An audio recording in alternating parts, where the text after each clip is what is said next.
ahli jawatan kuasa masjid, ustaz-ustaz, tuan guru, asatizah yang lain, hadirin hadirat, mukminin dan mukminat yang dirahmati oleh Allah Subhanahu wa taala sekalian. Alhamdulillah, pada malam ini kita dapat bersama-sama berhimpun dalam kuliah.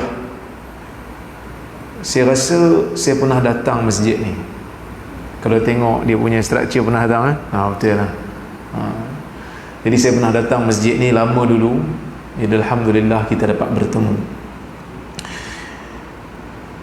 Apabila masuk bulan Rejab, kebanyakan daripada kita berbicara tentang satu peristiwa yang besar yang berlaku dalam sejarah Islam, iaitulah peristiwa Al-Isra dan Mi'raj.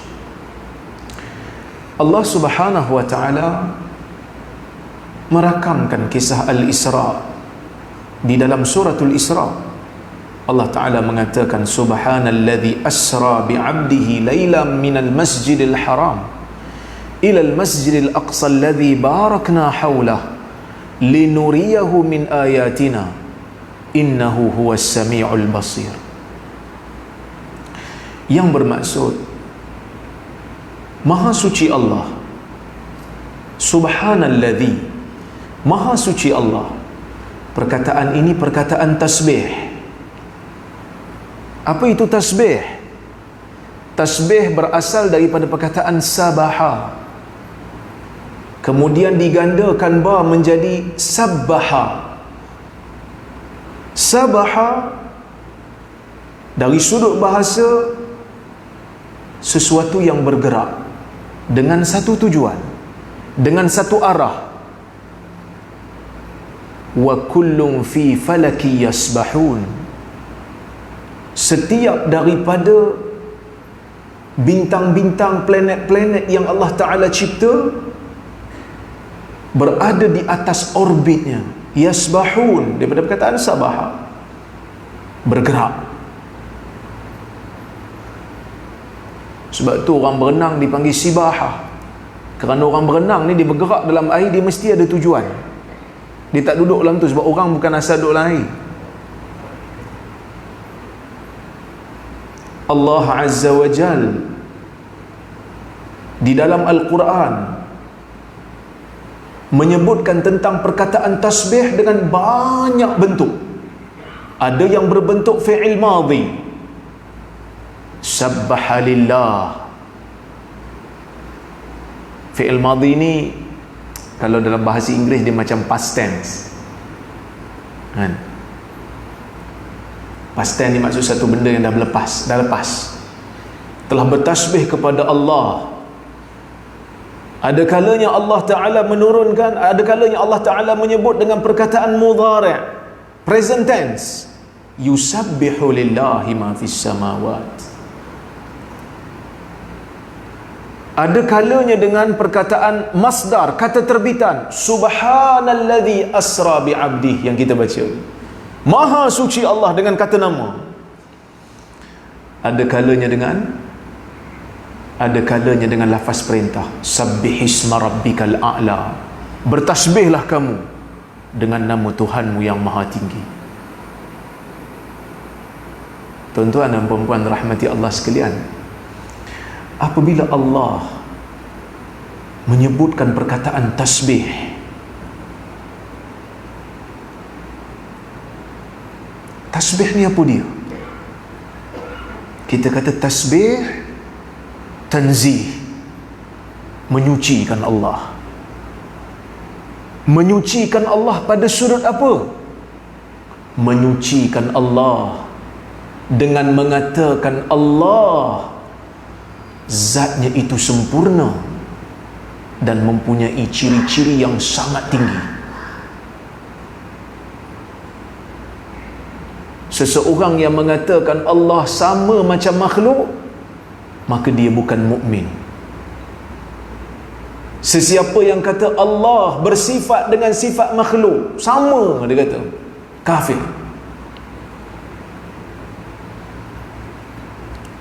Tasbih juga pada sifat Allah.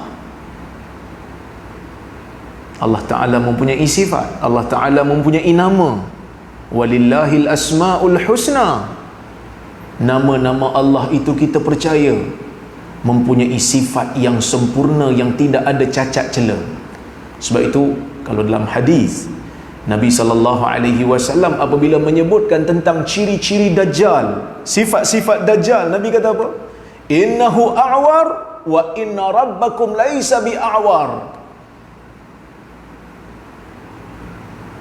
Dajjal ni bila dia turun, dia bawa macam-macam benda-benda pelik, keajaiban, kan? Dia boleh turunkan hujan, dia boleh tumbuhkan kuku.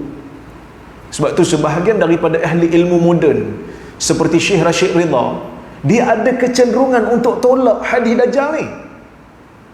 Walaupun hadis Dajjal ni sebenarnya mutawatir, tapi kecenderungan tu ada. Sebab dia kata apa? Dia kata tak mungkin Allah Ta'ala akan berikan satu kuasa kepada satu makhluk untuk sesatkan orang lain, untuk jadikan orang lain keluar daripada jalan Allah. Dia kata mustahil. Takut-takut nanti orang keliru, dia ni tantang Nabi kot. Tapi guru saya Syekh Muhammad Abu Lais Al-Khairabadi dalam kitab dia Ittijahat Mu'asirah fi Dirasati Sunnah, dia menyebutkan bahawasanya apa yang dimuskilkan oleh Rashid Ridha itu sebenarnya tak ada isu pun. Kerana orang yang mendakwa dirinya Nabi dan Allah Ta'ala berikan mukjizat pada dia, dia tak dakwa diri dia Tuhan, dia kata Nabi.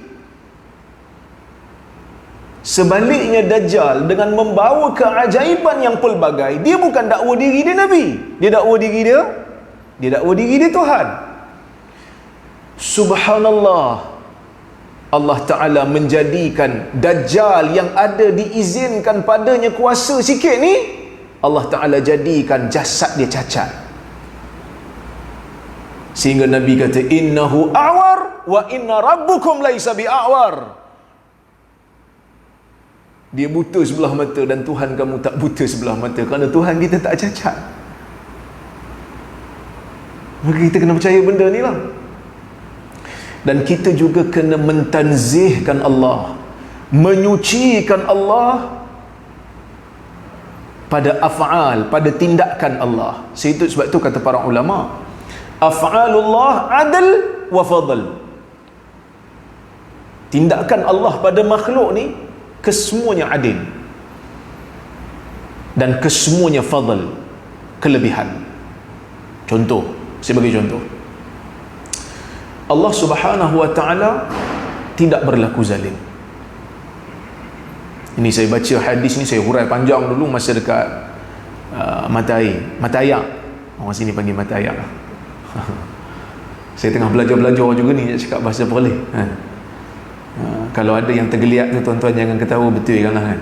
Ustaz tak betul tu. Ya? Baik.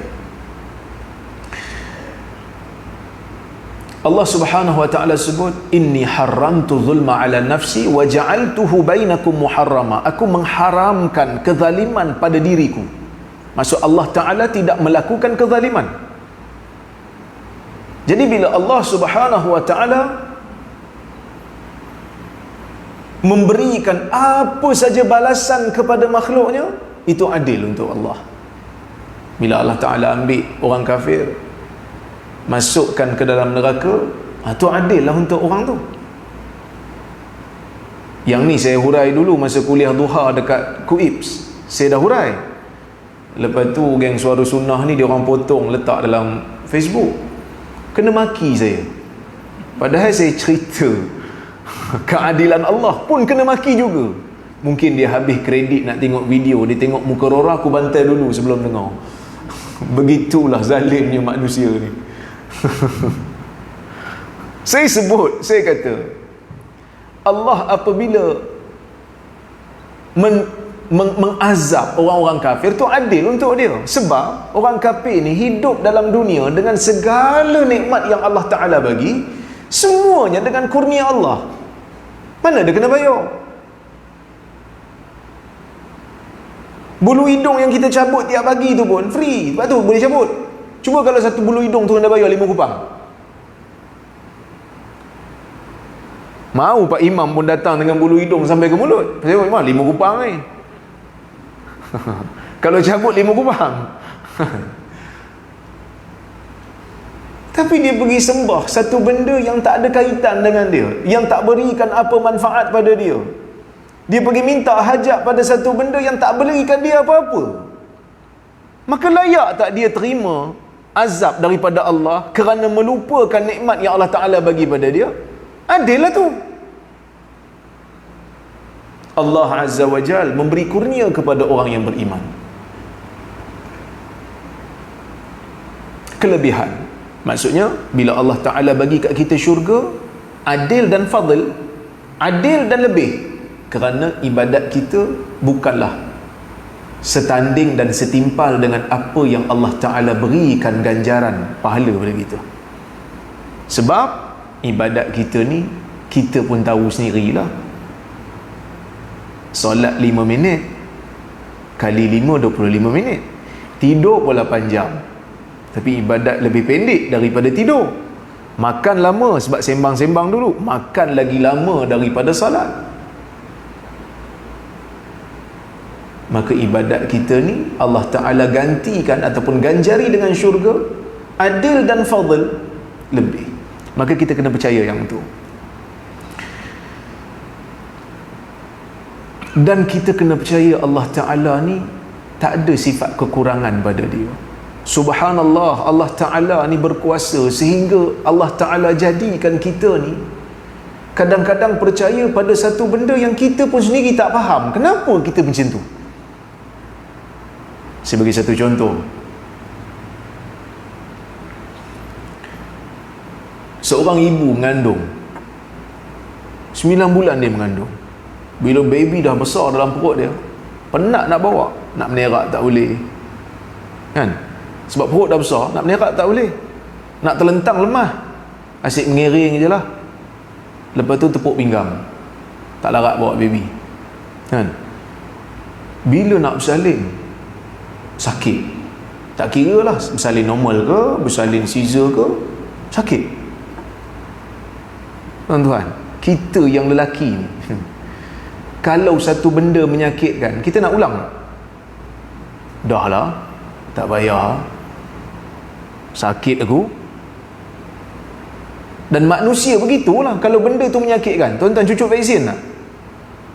Ha? Nak cucuk lagi? Tu yang itu yang ramai duk maki hamun tu. Sebab 2 kali cucuk dah lah, tiba-tiba nak suruh pergi booster pula. Yang tu tak ada masalah lah kan, yang tu kerajaan punya polisi. Cuma saya nak bagi tahu, orang adalah yang tak puas hati sebab kena cucuk tu 3 kali, lepas pada tu nak sakit, kena demam lah, batuk lah, sebab tak sanggup. Tapi bab bersalin ni, penyakit buatan orang ni, ini betul-betul penyakit buatan orang, tak ada ragu. Bersalin sakit, tapi lepas dia bersalin, dia tanya, ibu ni tanya anak dia, mana anak saya?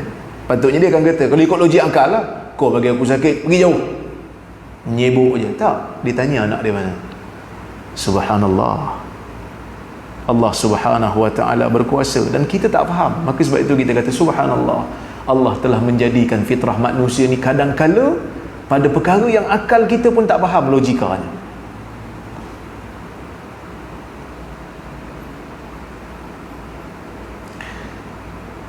Allah mulakan ayat ni dengan kata subhanalladzi asra bi'abdihi, maha suci Tuhan yang memperjalankan hamba-Nya.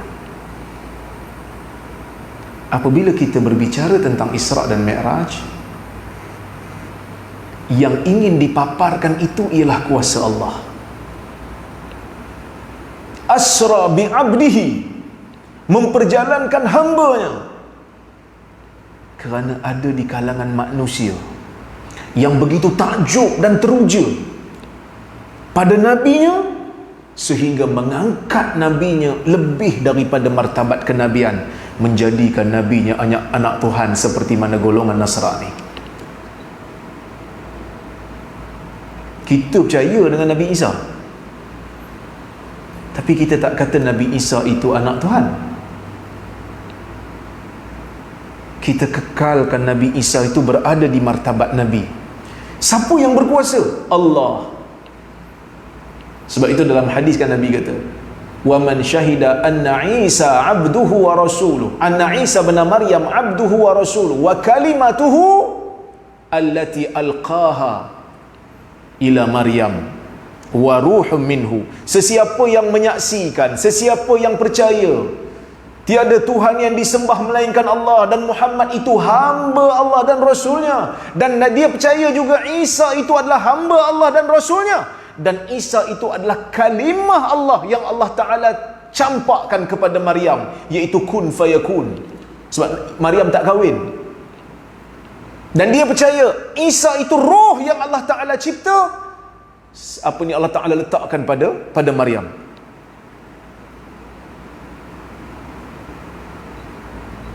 Nabi SAW kata lagi, wa annal jannata haq wa annan nara haq dakhala al jannah. Siapa yang percaya semua benda ni, dia percaya syurga tu benar, dia percaya neraka tu benar, dia masuk ke dalam syurga Allah. Masuk tak kekal lah dalam neraka. Jadi orang yang duk selalu cerita pasal Isra' Mi'raj, sepatutnya kena ada benda ni. Apa dia? Tauhid. Bila cerita pasal Isra', yang hebat tu bukan makhluk, yang hebat tu adalah Allah. Yang hebat tu Allah Azza wa Jal yang memperjalankan hambanya daripada Masjidil Haram ke Masjidil Aqsa pada waktu malam, yang kami berkati sekelilingnya, innahu huwas linuriyahu min ayatina, supaya kami tunjuk kepadanya tanda-tanda kebesaran kami, innahu huwas samiul basir. Di hujung ni Allah Ta'ala kata innahu huwas sami'ul basir, sesungguhnya dia itu maha mendengar dan maha melihat. Ayat Quran ni tuan-tuan disinkronize. Maksudnya pembuka dengan penutup tu diseimbang. Bila baca ayat ni, mula-mula subhanalladzi, hujung innahu huwas sami'ul basir. Mungkin orang pada peringkat awal dia rasa macam, kenapa Allah Ta'ala kata dia maha mendengar dan maha melihat, sedangkan di awal ayat cerita pasal kebesaran dan kesucian Allah,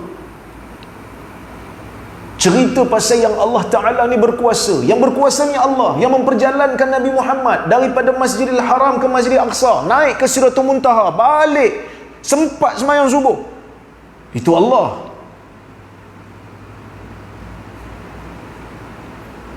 Sepatutnya kat ujung tu tutup dengan ayat innahu huwal azizul hakim. Contohlah, Allah Ta'ala itu maha perkasa lagi maha bijaksana, kerana Allah yang berkuasa. Tapi di ujung tu Allah Ta'ala kata innahu huwas sami'ul basir, Allah Ta'ala maha mendengar dan maha melihat.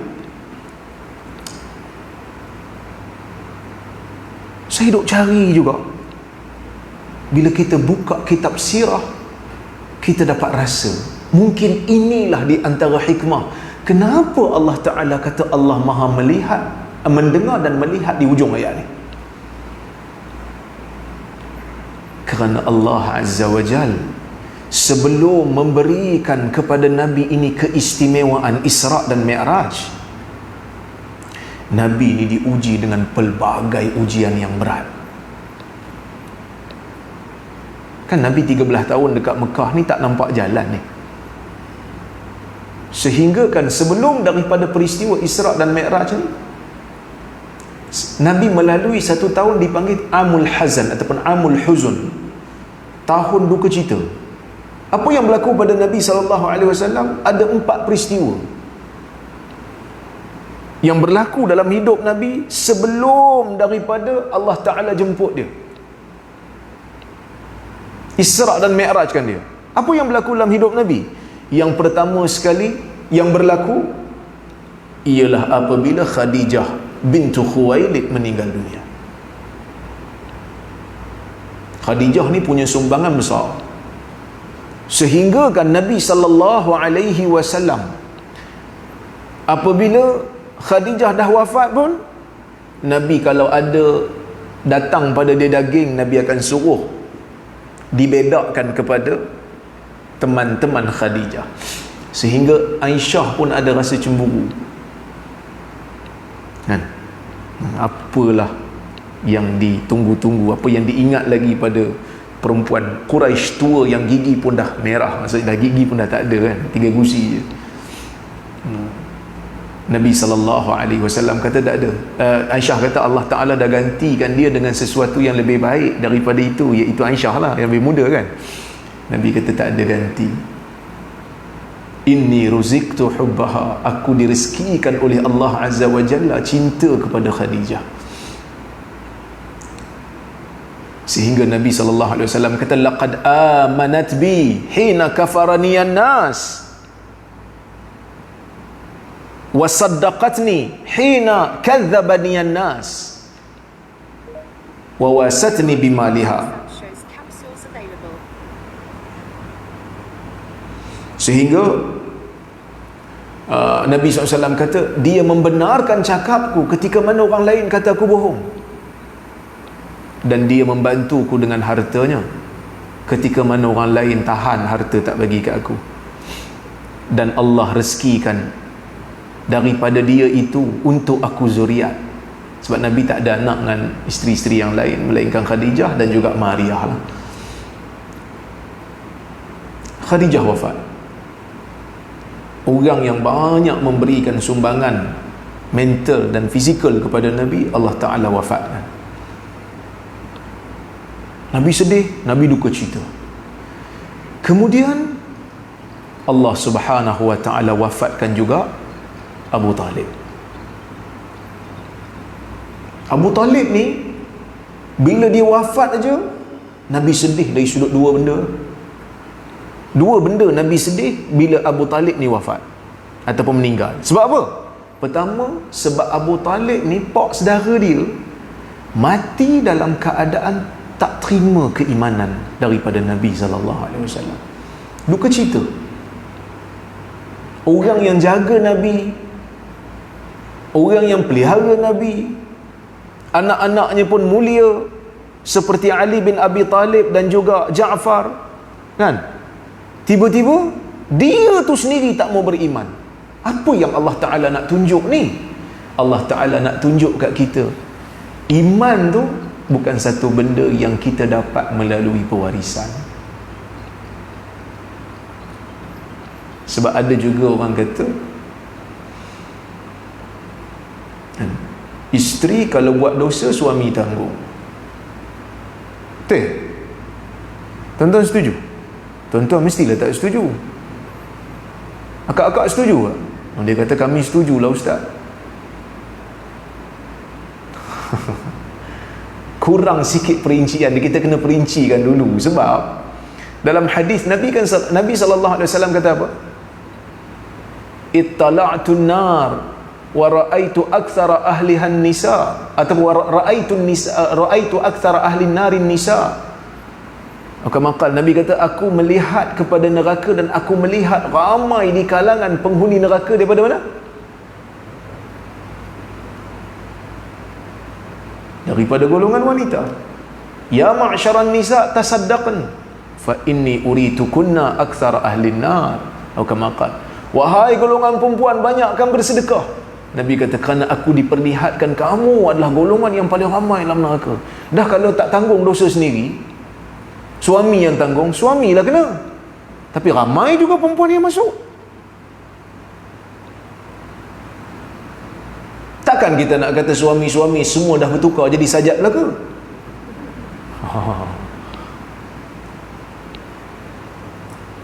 Kita katakan Allah Ta'ala menyebutkan wala taziru waziratun wizra ukhra. Seseorang yang menanggung, dia tak akan tanggung dosa orang lain. Jadi kalau isteri buat dosa, isterilah tanggung. Suami buat dosa, suamilah tanggung. Cuma suami ni dia ada tanggungjawab dia pada isteri. Kalau dia tak buat tanggungjawab tu, dia berdosa tang tu. Tapi kalau dia dah buat semua dia dah buat dah, tiba-tiba isteri tak mau dengar juga, sembunyi-sembunyi buat dosa, suami tak tahu, suami tak dipertanggungjawabkan.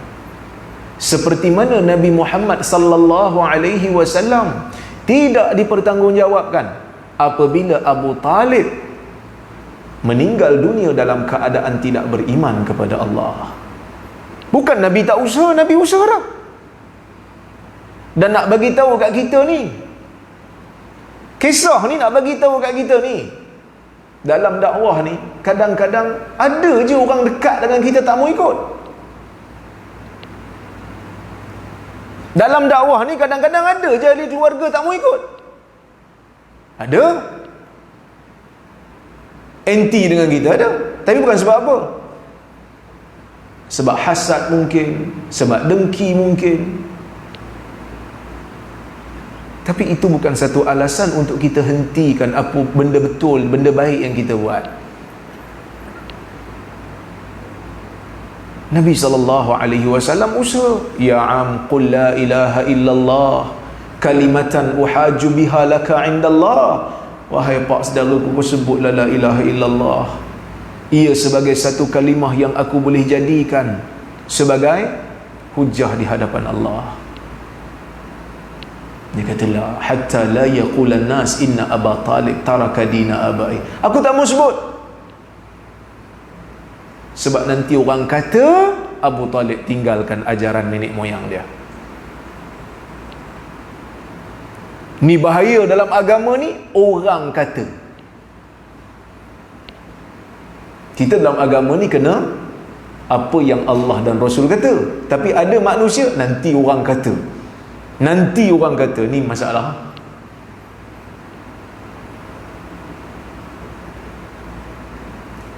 Yang kedua, yang menjadikan Nabi SAW duka cita bila Abu Talib meninggal ni, ialah apabila tak ada lagi dah di Mekah tu orang yang boleh memberikan ruang kepada dakwah Nabi SAW. Sehingga Nabi ni tak nampak jalan dah.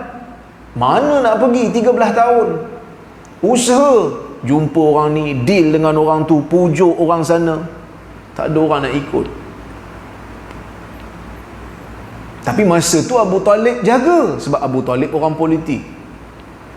Orang lain pun pakat segan dengan dia. Tiba-tiba Nabi tengok, ish, Abu Talib meninggal pula. Siapa nak tolong dalam dakwah ni? Maka bila Abu Talib meninggal dunia, bermula era baru dalam cabaran dakwah, al-idha, iaitu penyiksaan berlaku terhadap orang-orang Islam. Syekh Muhammad Sa'id Ramadan Al-Buti dalam kitab dia Fiqhus Sirah, dia ada bahas cantik. Dia kata, mungkin ada di kalangan kita yang bertanya, kenapa Allah Subhanahu wa ta'ala mematikan Abu Talib dan Khadijah sebelum daripada Islam ni menang? Bagilah Islam menang dulu, lepas tu nak matilah. Kan? Bagilah menang dulu, lepas tu nak matilah. Dia kata, sudah menjadi sunnatullah, agama ini tidak boleh melingkari pada individu tertentu, melainkan hanyalah pada Rasulullah sallallahu alaihi wasallam. Sebab tu kita ni bila baca sirah Nabi sallallahu alaihi wasallam, kita akan baca babul manaqib. Apa itu babul manaqib? Bab hadis-hadis yang Nabi sallallahu alaihi wasallam puji sebahagian sahabat. Ada hadis Nabi puji Abu Bakar, ada hadis Nabi puji Umar, ada hadis Nabi puji Uthman, ada hadis Nabi puji Ali, ada hadis Nabi puji Mus'ab, ada hadis Nabi puji Hanzalah. Banyak hadis-hadis Nabi SAW menceritakan tentang kelebihan sahabat-sahabat ni secara, orang kata apa, secara keseluruhan. Kalau tak secara, orang kata apa, spesifik, banyak Nabi sebut kelebihan-kelebihan tertentu. Kita bukan macam ajaran Syiah, semua kelebihan nak bagi pada Ali bin Abi Talib. Bukan kita benci Ali bin Abi Talib, kelebihan Ali pun ada disebut dalam hadis. Anta minni bimanzilati Harun min Musa. Nabi sebut dalam hadis, di sisi ahli sunnah ada. Engkau wahai Ali di sisiku seperti kedudukan Harun di sisi Musa, illa annahu la nabiyya ba'di, tetapi tak ada lagi nabi selepas padaku. Tapi dalam hadis yang lain ada Nabi puji para sahabat. Kerana Islam bukan hanya tertumpu pada manusia tertentu. Kalau tengok agama Syiah, kalau tengok ajaran Syiah, itulah 12 imam tu, itulah hero. Orang lain tak ada kelebihan apa, yang lain murtad belaka. Contohnya, dia kata sahabat ni murtad semua kecuali yang baik dengan Ali bin Abi Talib saja. Kita bukan begitu. Kita sayang semua sahabat Nabi SAW. Ya, sahabat Nabi ada bergaduh sama mereka. Ali ada bertempur dengan Muawiyah atas satu perkara. Kerana mereka adalah manusia, masing-masing nak cari kebenaran. Masing-masing nak cari kebenaran. Yang ni kata yang tu tak betul, yang tu kata yang ni tak betul. Masing-masing mencari keredaan Tuhan. Kita sebagai ahli sunnah, kita kata dalam isu ni, kita taraddi anis sahabah. Kita tetap bila baca nama sahabat, kita kata radhiyallahu anhu, moga Allah meredainya. Bila Allah Ta'ala matikan Khadijah, bila Allah Ta'ala matikan Abu Talib, ini kita kata pembantu utama pada awal-awal Islam. Kalau mereka hidup sehingga Islam menang, mungkin ada orang kata Islam ni kalau tak ada Abu Talib, Islam tak boleh bertahan. Islam ni muncul, boleh bertahan sampai hari ni, kuat sampai hari ni sebab Abu Talib lah.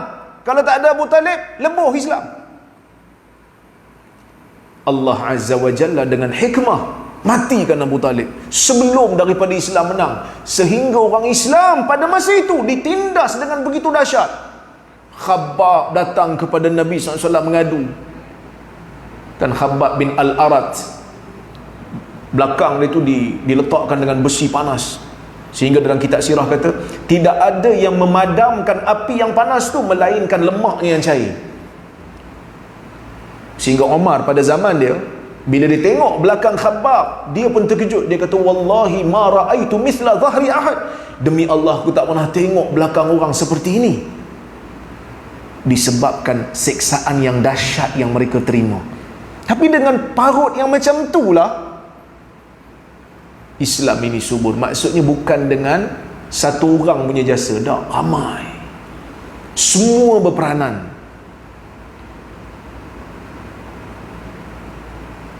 Kan dulu masa saya belajar di Jordan, masa tu dekat-dekat nak balik lah, bulan puasa, masa tu tengah perang Israel dengan Palestin. Saya duduk follow sebab saya duduk dekat. Jordan ni aman ni dengan Palestin 68 km je, dekat. Jadi kami follow lah kan, dekat So kita duduk baca berita. Masa tu tentera Israel kepung Gaza, nak masuk tak boleh. Saya ingat tahun 2016 perang bulan puasa. Masa tu Jordan di masjid-masjid cerita pasal Palestin. Jadi kami pergi sembahyang tarawih. Masa tu ada satu masjid yang bagi tazkirah kat masjid tu Syekh Ahmad Naufal. Syekh Ahmad Naufal ni orang Palestin tapi dah berhijrah ke Jordan. Seorang ulama tafsir besar lah di Jordan tu, terkenal lah. Dia bagi tazkirah lepas pada tarawih. Saya dengar tu, saya mula-mula saya kata, biar betul Syekh cakap macam ni. Dia kata, hari ni Palestin kena bom. Hari ni saudara-saudara Palestin bergelimpangan mati. Dan hari ni juga tentera-tentera dan pemerintah Arab tidur.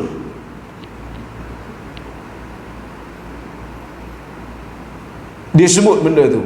Sehingga zaman tu, ada yang sebar dekat Facebook. Orang Arab ni duk sebar dekat Facebook, lambang hon kereta palang, jangan hon, dia kata, kerana pemimpin Arab sedang tidur.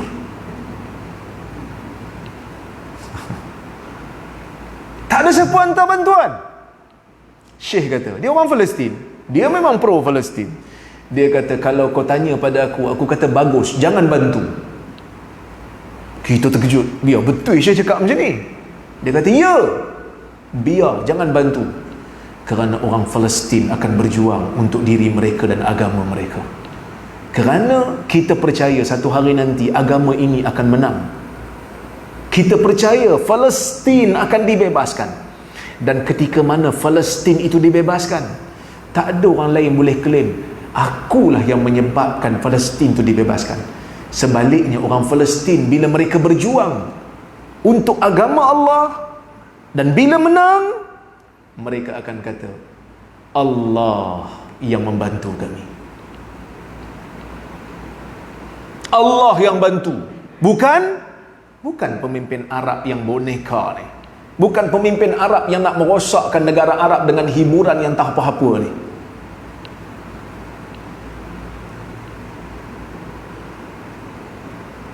Maka sebab itu Allah Ta'ala matikan Abu Talib. Maka berlaku satu fenomena baru, al-idha. Apa itu al-idha?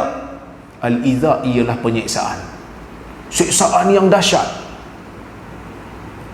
Dan siksaan demi siksaan yang Allah Ta'ala bagi ni nak menguatkan jati diri orang yang beriman. Maka sebab itu mereka ini bila hijrah aja mereka ready. Bila seruan hijrah datang, mereka ready. Tak ada kata ya Rasulullah tunggu. Tuan-tuan, saya nak mari sini, saya nak mari Perlis ni. Tuan-tuan tahu Datuk Mufti telefon saya berapa lama?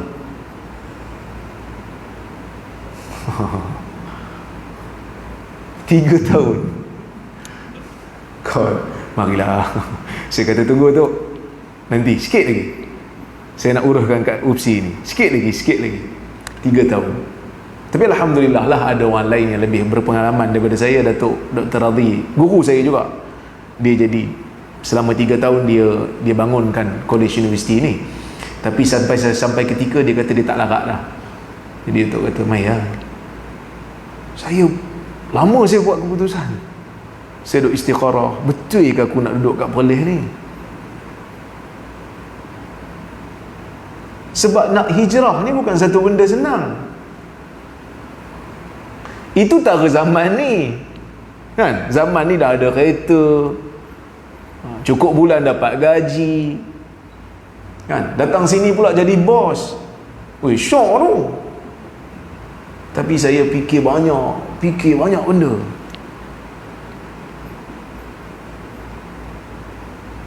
Akhirnya saya kata boleh lah kan? Tapi masa mula-mula sampai itu macam, aku ni betul ke aku nak duduk sini kan? Saya orang Perak, sepatutnya berkhidmat di negeri Perak, tapi orang Perlis panggil lah. Saya kata betul ke? Itu tara kita lah.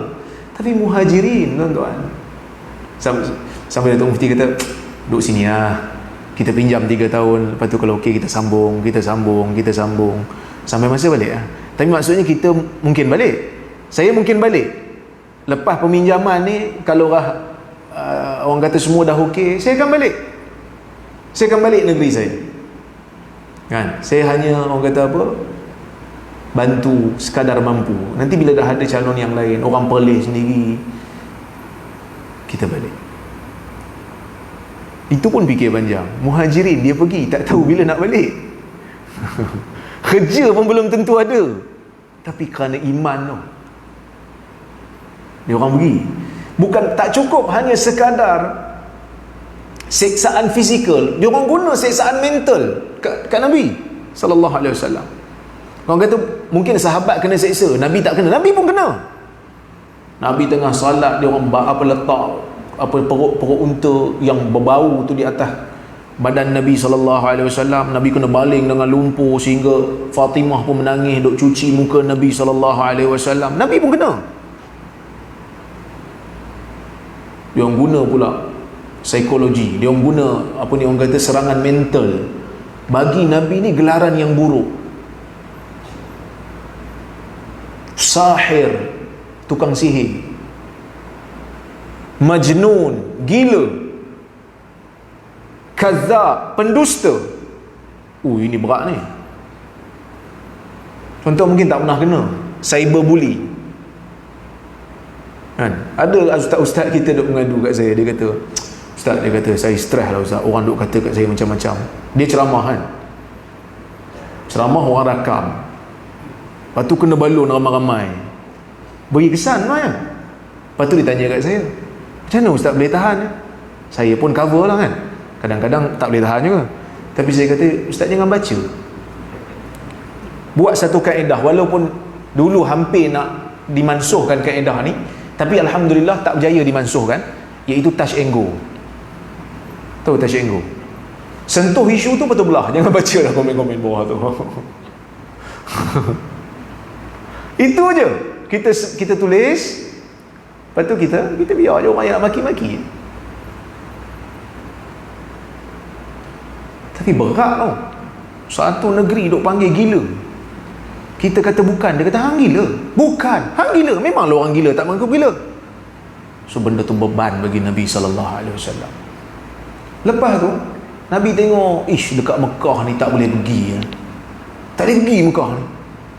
Dia cari ruang, mana tempat lain daripada Mekah yang boleh dia nego untuk berikan ruang kepada dia. Sebab agama ni perlu ada syiar, perlu ada syariat. Bukan hanya sekadar percaya, bukan hanya sekadar akidah, dia perlu ada amalan, dia perlu ada lambang, ada syariat, perlu ada salat berjemaah, perlu ada azan, perlu ada laksana hukum hakam. Kat mana nak dibina ni? Nabi SAW dia tengok-tengok, dia kata Taif lah.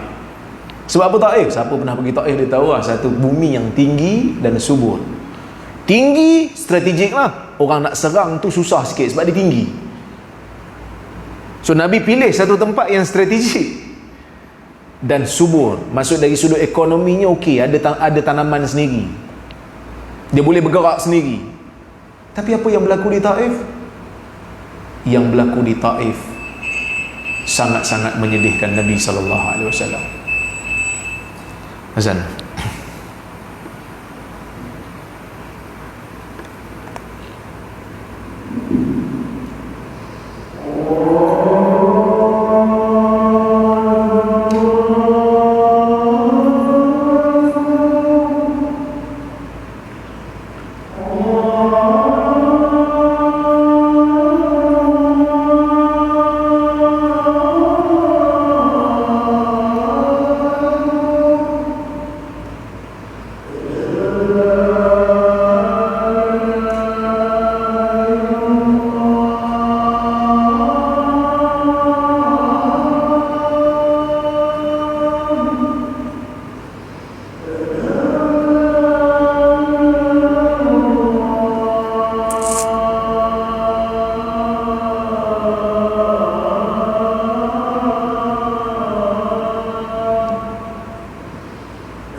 Kita sambung sikit lagi lah.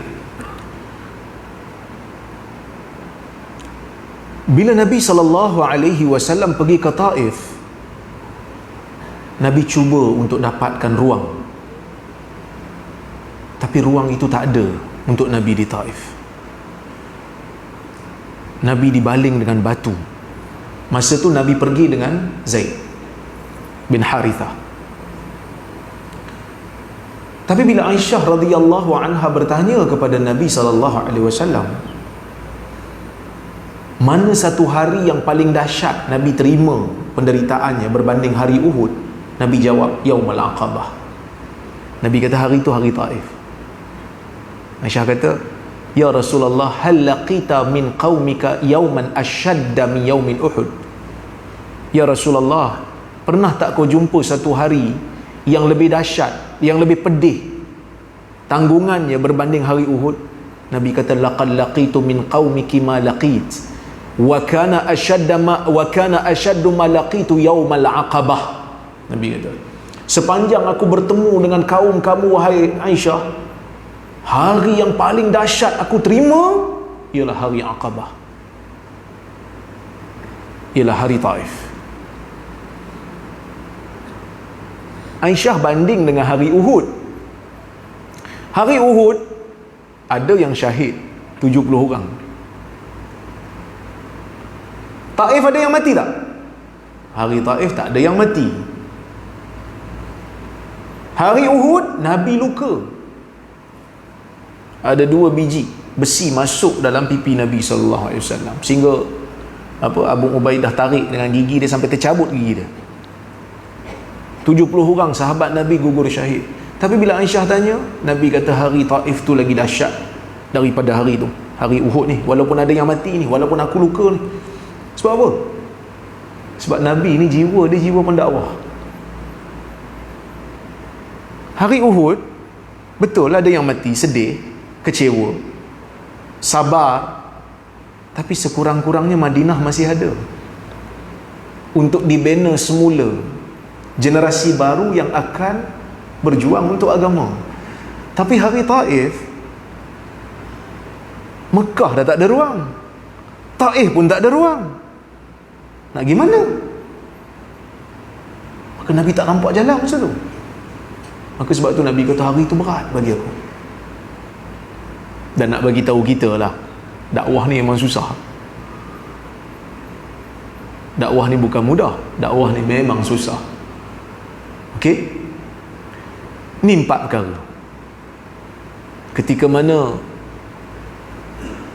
Nabi SAW keluar daripada Taif, Nabi kata apa? Falam yujibni ila ma arat. Pemimpin Taif yang bernama Abdu Yalil bin Abdu Kulal tidak terima tawaran aku. Fantalaqtu wa ana mahmumun ala wajhi. Aku pun beredar dalam keadaan aku mahmum, aku duka cita. Ikut ke mana aku nak pergi, aku ikut jalan ke depan.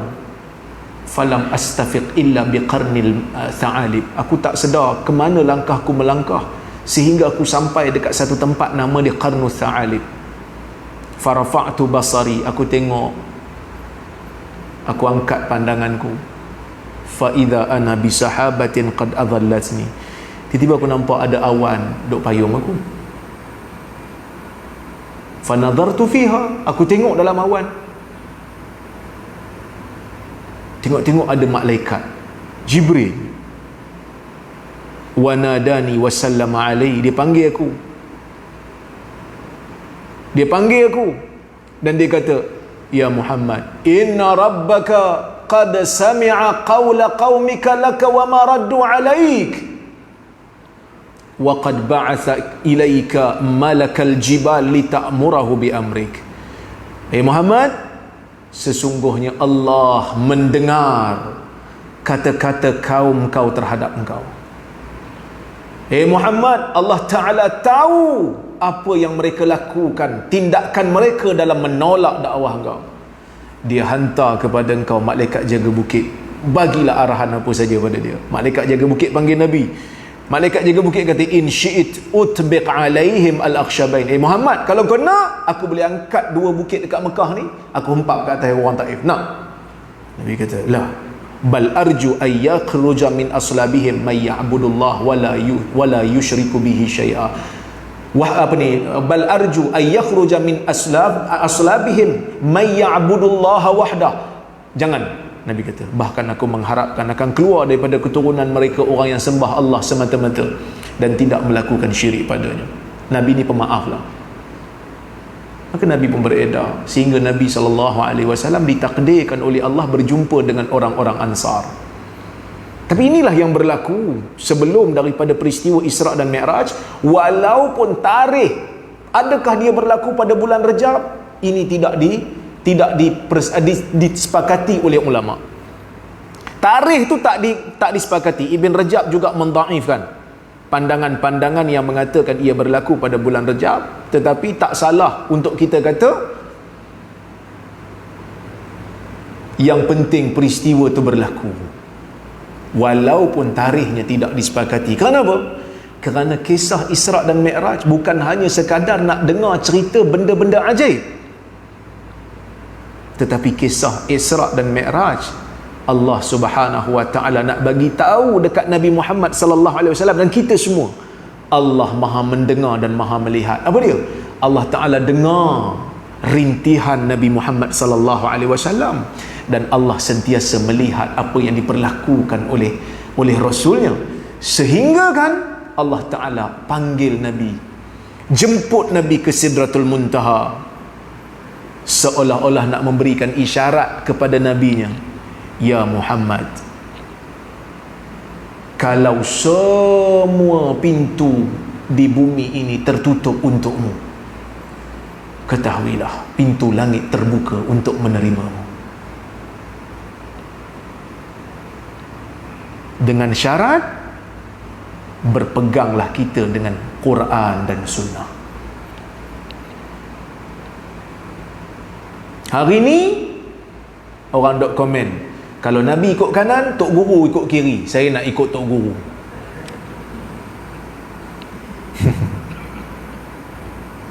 Nak masuk tang tu juga.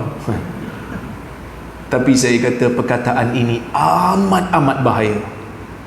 Mungkin ada yang cuba wajarkan, oh iyalah orang awam tak boleh faham, kena faham ikut cara ulama. Tak ada siapa bantah. Kita mesti faham dalil, mesti ikut tafsiran yang dilakukan oleh para ulama. Betul, kita tak pernah bantah. Tuan-tuan, pernah datang kuliah di sini, ada ustaz buat mazhab baru? Ada? Tak ada. Tetapi kita kena tahu, kewajipan yang Allah Ta'ala bagi kat kita, ikut Nabi. Qul in kuntum tuhibbunallah fattabi'uni yuhibbukumullah. Katakan, wahai Muhammad, kalau kamu semua cinta pada Allah, ikut aku, yakni ikut Muhammad, yuhibbukumullah, Allah Ta'ala akan cinta pada kamu. Kita ikut ulama selagi mana dia ikut Nabi sallallahu alaihi wasallam. Dah kalau ada ulama yang ikut kiri, Nabi ikut kanan, ustaz, kena tanyalah ulama tu kenapa belah kiri, bukan ikut saja.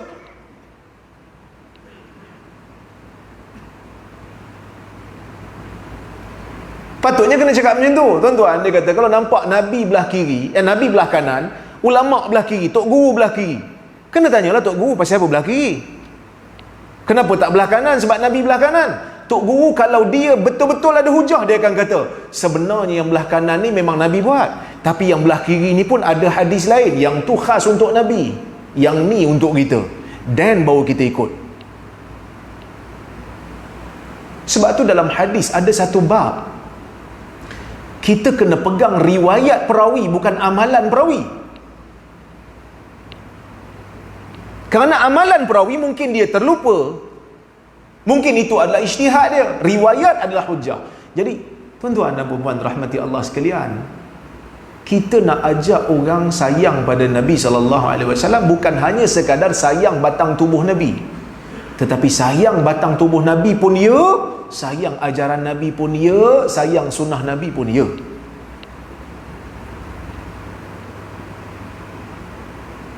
Tidak mungkin mana-mana ulama yang ikhlas, yang tahu Nabi pergi belah kanan, tiba-tiba dia pergi belah kiri tanpa ada alasan yang lain yang juga datang daripada Nabi SAW. Tak mungkin.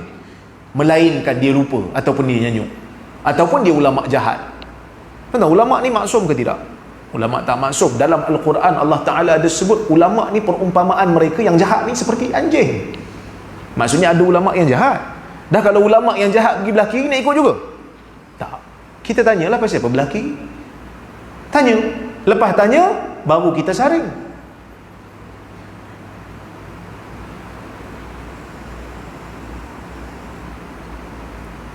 Ini yang menjadi masalah. Kan? Ini yang menjadi masalah. Tapi ialah ada satu video semalam, dia duk jawab jugalah. Dia kata ayat Quran, kalau kita tengok, Allah Ta'ala kata huwal awwalu wal akhir. Dia kata kalau ikut Quran jadi problem lah, sebab dia kata Allah Ta'ala tu ada awal dan ada akhir. Saya tengok ayat Quran, kok mana yang kata ayat ni kata Allah Ta'ala tu ada awal dan ada akhir? Ayat Quran tu kata huwal awwalu wal akhiru. Allah Ta'ala itu awal dan Allah Ta'ala itu akhir. Dia dah faham kata Allah ada awal dan ada akhir. Dia katalah mungkin ada orang faham macam tu. Peliklah kalau ada orang faham macam tu, kerana Quran tak cakap macam tu. Pertama, dah lah ayat Quran itu disalah faham. Lepas tu dia kata kalau ikut macam tu jadi masalah. So ulama kata tak ada, Allah Ta'ala tak ada awal dan tak ada akhir. So kita nak ikut siapa? Seolah-olah macam dia nak kata Al-Quran mengatakan Allah ada awal dan ada akhir. Kan ni bahaya. Allah tak kata macam Allah Ta'ala kata Allah itu awal dan akhir. Lepas tu dia kata ulama kata apa ni, Allah tak ada awal dan tak ada akhir. Ulama yang dia kata tu, yang awal sebelum ni dia kata ulama ikut belah kiri, kita cek ulama yang kata Allah tidak ada awal dan tidak ada akhir, ulama ni ikut siapa? Ulama ni pun ikut Nabi. Tuan-tuan tengok dalam Sahih Muslim, Nabi SAW tafsir huwal awwalu alladhi laisa qablahu syai'. Allah Ta'ala itu yang awal, yang tidak ada sebelumnya sesuatu. Wal akhir walaysa alladhi laisa ba'dahu syai'. Allah Ta'ala itu yang akhir, yang mana tidak ada selepas Allah itu sesuatu. Itu maksudnya ulama yang buat kaedah tu pun ikut Nabi juga, bukan ikut kiri, ikut kanan juga. Dia nak buat hujah, konon dia respon. Yang pengikut dia duk kata, oh, yang penting respon, jawab dah. Lepas tu, ni Wahabi tak faham, saya pun faham. Hang faham kok mana? Saya faham juga, tapi faham dia bagi hujah untuk ketuk kepala dia balik. Asal responnya jawab. Wahabi bukan faham, Wahabi gagal faham. Dah. Bukan masalah Wahabi tak Wahabi. Wahabi tak tepi dulu. Sekarang ni isu Nabi. Isu Nabi, kita nak jaga nama Nabi, kita nak jaga ajaran Nabi SAW. Tidak ada ulama yang Rabbani, melainkan kalau dia tak ikut Nabi dalam bab kanan, mesti ada penjelasan dalam bab kiri. Mesti ada dalil lain daripada Nabi, daripada petunjuk Nabi SAW yang menunjukkan mereka ambil jalan kiri. Ataupun dia lupa, ataupun dia jahat. Itu je lah. Sebab tu bila ulama ambil belah kiri, kena tanya, pasal apa ambil belah kiri? Kerana Nabi ambil belah kanan. Kalau penjelasan itu mantap, penjelasan itu meyakinkan, ada hadis daripada Nabi yang menunjukkan belah kiri, kita ikutlah belah kiri. Tapi kalau tak ada, ikut belah kanan, dia terlupa mungkin. Itu je masalah. Yang nak dipertahankan sangat, kata-kata yang sangat bermasalah tu pasal apa? Sebab yang sebut tu geng kita. Cuba kalau yang sebut tu Rora, kan? Cuba yang sebut tu Rora, teruk saya kena. Benda yang saya tak maksud pun dia kata saya maksud, kan? Tapi tu tuan-tuan, saya tak kisahlah, tak apa. Kerana dunia ni memang tempat ujian untuk kita semua. Semoga Allah Subhanahu Wa Ta'ala jadikan kita manusia yang ikhlas. Kita beribadat, kita beragama kerana kita inginkan kebaikan, bukan kerana kita nak menangkan buat kita. Taksub tak bagus. Kita bertanggungjawab di hadapan Allah Subhanahu Wa Ta'ala atas apa yang kita sebut, atas apa yang kita tulis, atas apa yang kita bela. Semua kita akan bertanggungjawab. Mudah-mudahan kita ada hujah di hadapan Allah Ta'ala nanti. Saya tak ada kepentingan apa, tetapi oleh kerana Allah Ta'ala takdirkan saya berada dalam bidang hadis, saya kena jawab sikit lah. Sebab hadis, kalau dia sebut bapak dia pergi belah kanan, pakcik dia pergi belah kiri, itu lantak dia. Tapi sebab dia kata Nabi pergi belah kanan, tok guru pergi belah kiri, dia nak ikut belah kiri, saya kena hurai sikit lah, kan? Jadi tuan-tuan, itulah lebih kurang saya boleh sampaikan. Saya tak nak ceritalah berkenaan dengan apa yang berlaku dalam peristiwa tu, semua tuan-tuan dah tahu dah. Saya nak cerita falsafah di sebalik tu. bila Nabi SAW dijemput oleh Allah, Nabi itu dijemput dalam keadaan Nabi telah diuji, Nabi telah melalui pelbagai ujian yang dahsyat dan Nabi sabar. Allah Ta'ala nak berikan isyarat kepada Nabi, pintu langit sentiasa terbuka. Kita pun samalah dalam dakwah ini. Setelah kita muhasabah, setelah kita lakukan apa yang Allah Ta'ala suruh, nyatakan kebenaran dengan lunak dan baik, tidak ada cacian, tidak ada makian, tiba-tiba kalau terkena apa-apa cabaran dan ujian, ketahuilah, ya, kita kena muhasabah diri. Kalau betul kita salah, kita betulkan. Kalau tidak ada kesalahan yang kita lakukan, setelah muhasabah, ketahuilah itu cabaran. Pintu langit sentiasa terbuka untuk kita merintih dan berdoa kepada Allah Subhanahu wa ta'ala. Cukuplah sekadar itu untuk malam ini. InsyaAllah jika ada kesempatan yang lain kita bertemu lagi. Imam besar ada kat sini ya, Ustaz Siraj kan? Ustaz Siraj pun bagi tahu insya-Allah lepas ni dia pun nak susul. Tuan-tuan akan tengok muka saya selalu lepas ni. InsyaAllah ada kesempatan yang lain kita bertemu lagi.